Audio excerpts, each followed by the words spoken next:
জিবরাইল আলাইহিস সালামকে আল্লাহ তাআলা তৈরি করলেন। জিবরাইল আলাইহিস সালাম আল্লাহ তাআলাকে জিজ্ঞাসা করলেন, আল্লাহ আপনি কিতে খুশি হন? আল্লাহ তাআলা জানিয়ে দিলেন, আমি সবচেয়ে বেশি খুশি হই আমার বান্দা যখন আমাকে সেজদা করে। তারপর জিবরাইল আলাইহিস সালাম আল্লাহ তাআলাকে সেজদা করলেন 30 বছর ধরে। জিবরাইল আলাইহিস সালাম খেয়াল করলেন, আমার থেকে এত বড় দামি এত বড় লম্বা সিজদা দুনিয়াতে আর কেউ করতে পারবে না।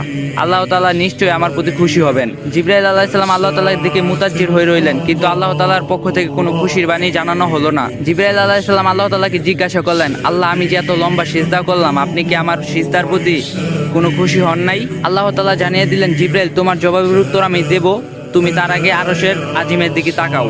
জিবরাইল আলাইহিস সালাম তাকিয়ে দেখলেন আল্লাহ রাব্বুল আলামিন আরশের আল্লাহর কুদরতি নূর দ্বারা লেখা রয়েছে লা ইলাহা ইল্লাল্লাহু মুহাম্মাদুর রাসূলুল্লাহ সাল্লাল্লাহু আলাইহি ওয়াসাল্লাম। জিবরাইল আলাইহিস সালাম জিজ্ঞাসা করলেন, হে আল্লাহ আমার সিজদার সঙ্গে এই কালিমার কি মিল? আল্লাহ তাআলা বললেন, ও জিবরাইল শোনো, আমি আল্লাহ এই দুনিয়া তৈরি করব, এই দুনিয়ার মানব জাতি ও জিন জাতির হেদায়েতের জন্য লক্ষাধিক নবী রাসূলগণকে পাঠাবো, সর্বশ্রেষ্ঠ ও সর্বশেষ নবী মুহাম্মদকে পাঠাবো। এই নবীর উম্মতের উপর আমি 5 ওয়াক্ত নামাজ ফরজ করব, আর প্রতি 5 ওয়াক্ত নামাজের মধ্যে 17টা করে রাকাত আমার জন্য ফরজ করব। প্রত্যেক রাকাতের মধ্যে 2টি করে সিজদা হবে, আর প্রত্যেকটা সিজদার মধ্যে ওই নবীর উম্মত 3 বার করে সুবহানা রাব্বিয়াল আলা পাঠ করবে। জিবরাইল তুমি জেনে রাখো, আমার ওই মাহবুব নবীর উম্মত যখন সিজদায় গিয়ে সুবহানা রাব্বিয়াল আলা বলবে আমাকে ডাক দিবে। জিবরাইল তুমি 30,000 বছর সিজদা করে করে যে নেকি পেয়েছো, আমি আল্লাহ বান্দার আমলনামায় এর চেয়ে 40,000 গুণ বেশি নেকি লিখে দিব। সুবহানাল্লাহ। এজন্য মুসা আলাইহিস সালাম কাঁদছেন, আল্লাহ আমাকে ওই নবীর উম্মত বানিয়ে দাও যে নবীর উম্মত এক সিজদায় জিবরাইল আলাইহিস সালামের সারা জীবনের 30,000 বছরের সিজদার নেকি নিয়ে গেল।